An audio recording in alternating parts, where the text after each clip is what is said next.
With this Ohio Farm Bureau update, I'm Ty Higgins, Director of Media Relations, joined by our president, Frank Burkett. And I like the hat. What's the reasoning behind that? Personally, a favorite of mine. I know it still has the old Farm Bureau logo on it, but together with farmers is what we're all about. And so, like the hat, and quite honestly, I find myself in a COVID-19 haircut shortage, and you don't want to see what's underneath the hat right now. What is it with you and Mr. Sharp? You both said the same thing about your hair. He didn't wear a hat. He just looks a little bit more longer than usual. But I don't require a hat. But I'm going to team up with you. We're gonna do the hats here. Well, I So. appreciate this, and this is more my normal on-farm daily look. Anyhow, I was wearing a ball cap. It's just people get to see one side or the other. The suit and tie lobbying at the Capitol or in D.C., or jeans and work shirt and a ball cap on the farm. Well, you've done more of the latter here lately because we haven't had a chance to really go anywhere due to COVID-19, keeping us at home and working in many different ways. You, of course, are a dairy farmer yourself up there in Stark County, and dairy was one of the first hit by COVID-19, and what we saw as far as the troubles with our food supply system. At the same time, grocery stores were limiting gallons of milk consumers could buy. Dairy farmers, even in your area, were having to dump milk right there on the farm instead of sending it to the processing plant. What was going through your mind? Because not only are you a dairy farmer, but you own a company that supplies dairy farmers all over the area. What were you thinking, and what were some of the things you were hearing in the area as that was going on? So yeah, I appreciate that. And what was going through my mind is that we need to find some help, and we need to find help fast for not only Ohio dairy farmers but America's dairy farmers. The dairy industry, as you know, has had a rough 5 years. The last couple of years marked with within the state of Ohio. The loss of almost 200 dairy farms a year over the last couple of years. Finally, some relief in the dairy industry and for dairy farmers across the state and the nation, and then COVID-19 hits. Severe declines in milk prices. Right now, it looks like about a 40% decline in Class 3, Class 4 milk prices. And I'll tell you, it is absolutely heartbreaking to get phone calls from neighbors, friends, fellow dairymen that are talking about dumping a product that they put so much hard work into producing. And that's exactly what we've seen happen here in Ohio. And it's exactly what we've seen happen across the nation as well. We worked hand in hand with the American Dairy Association Mideast to get those limits on milk at the grocery store lifted. Has that made an impact? Are we starting to see milk flow a little bit normally now than it was maybe 3 or 4 weeks ago?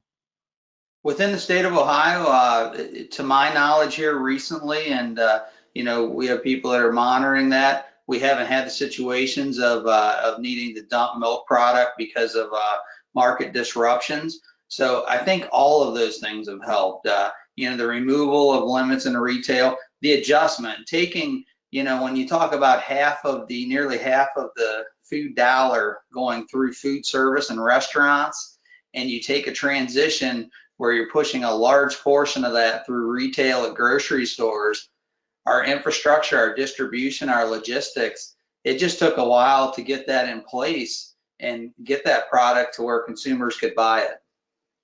I was curious from your business owner standpoint. For those that don't know, Mr. Burkett owns Hill Supply.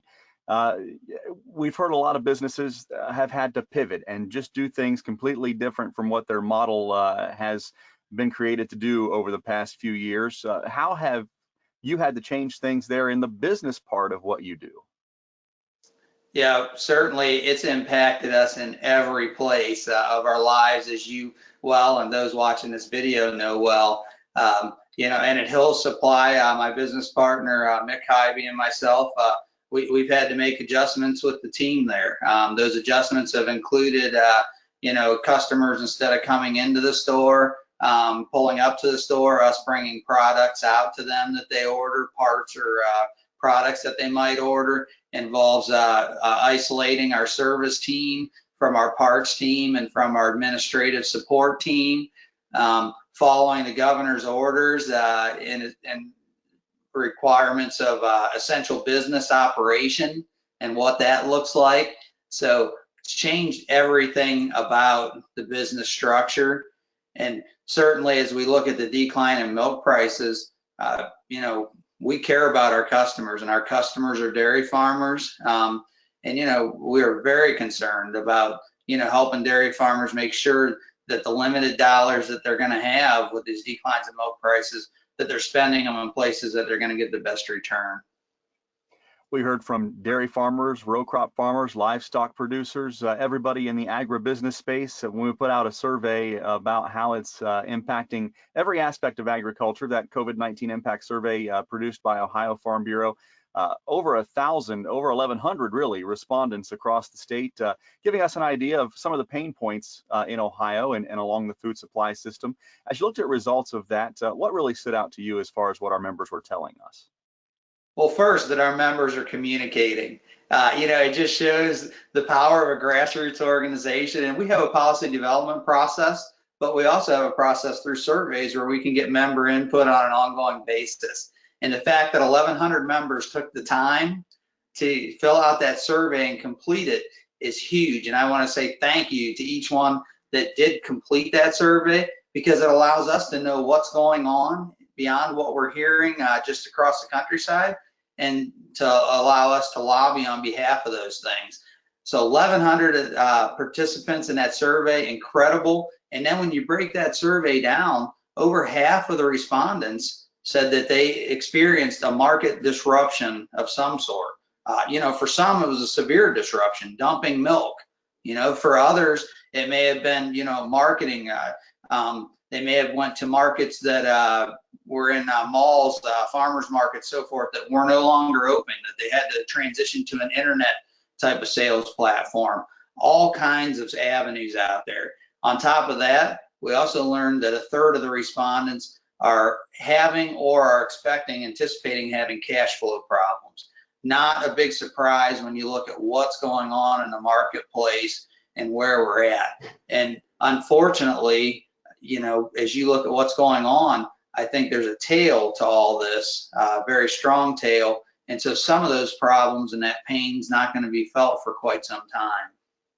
A lot of the answers we got, we're able to really put into focus for legislators at the state and national level. We've seen the CARES Act, which farmers have some part in as far as assistance programs. We have USDA's coronavirus food aid package. What are these programs at both the state and national level? How will they help our members? I know you just mentioned a couple of minutes ago, it's not going to make them whole, but it's certainly going to help maybe get them through this year.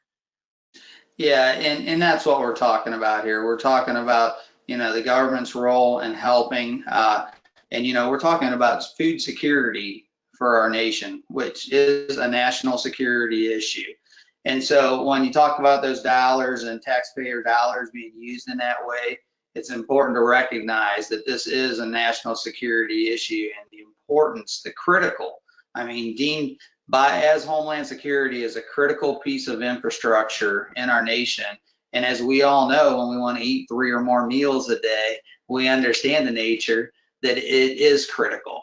As you look to those dollars, I guess I'd first like to say, you know, whether it's livestock producers, dairymen, grain crop farmers, vegetable farmers, fruit nursery, whatever it might be, all of those farmers and producers here in Ohio and across the nation would much rather get their money from the marketplace and the markets and the products that they're producing every day than they would from some kind of assistance type situation. But unfortunately, due to the severe nature of coronavirus, we recognize that there is going to be a need for direct payments and direct assistance to these farmers and businesses across the countryside. And so, you know, Farm Bureau, both on a state and national level, has stepped up and done lobbying efforts in combination with other commodity organizations to make sure that we have some relief for those producers. I think there could be a lot of lessons learned. We're not just seeing the food system break down. We saw it in dairy, as you mentioned. We're seeing it in livestock now.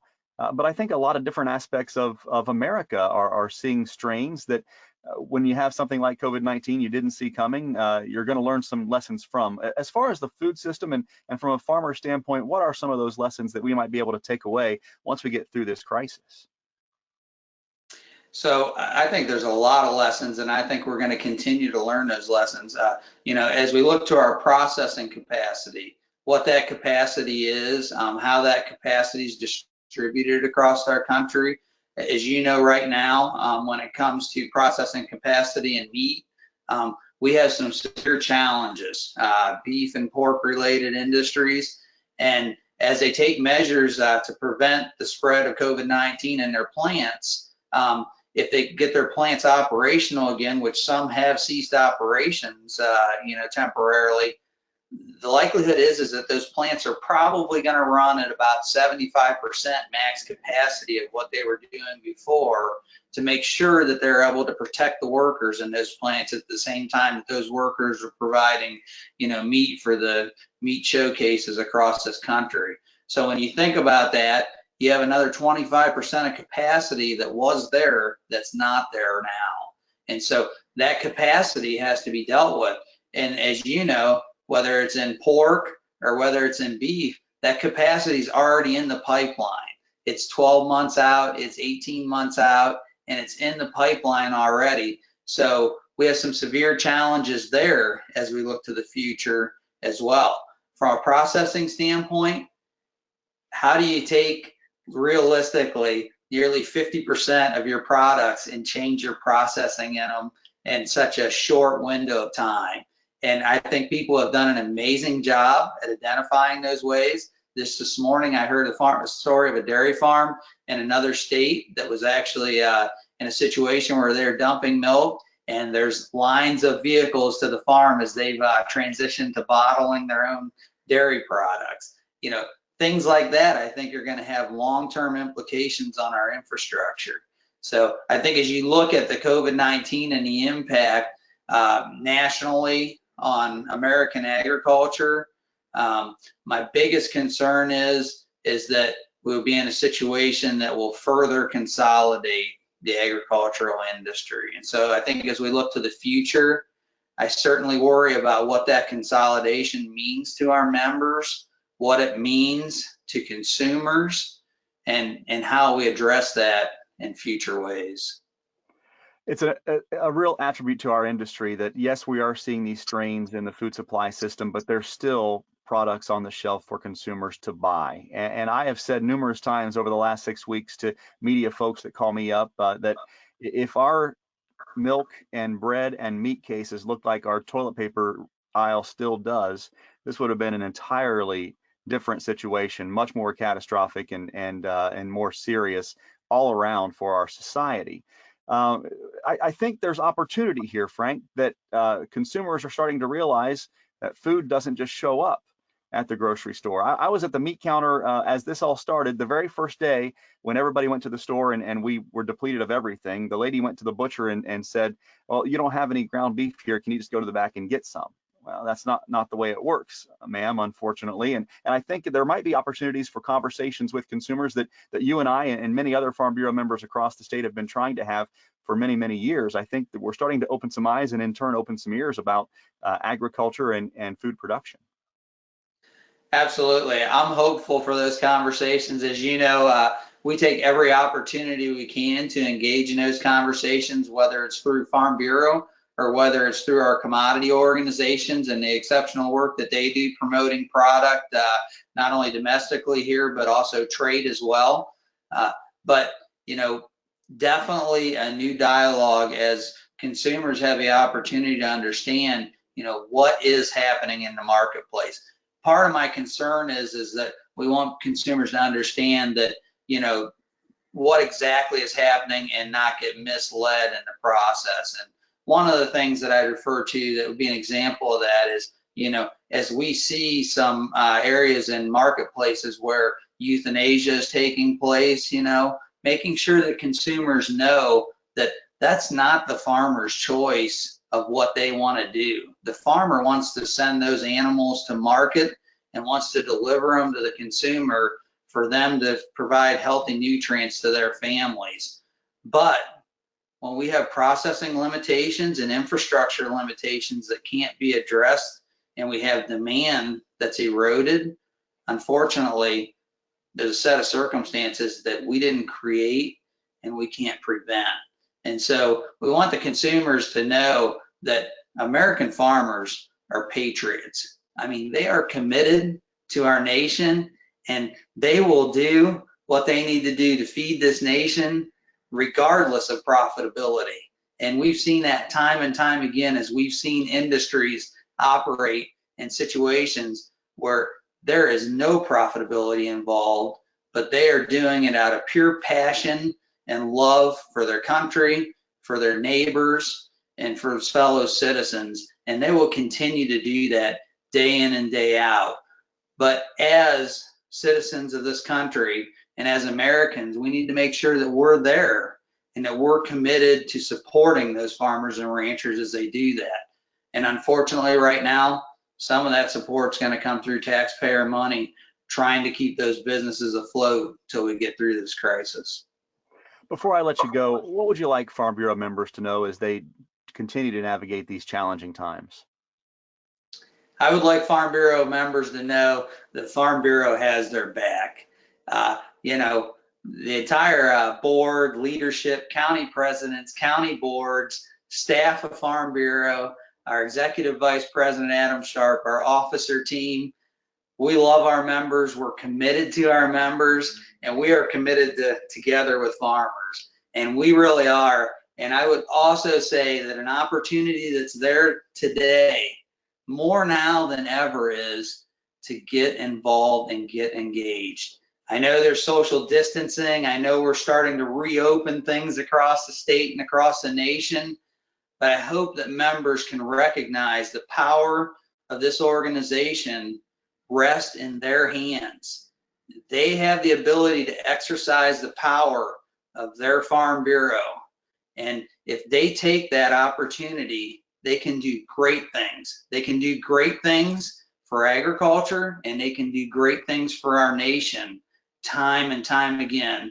And I look forward to joining them together to do that.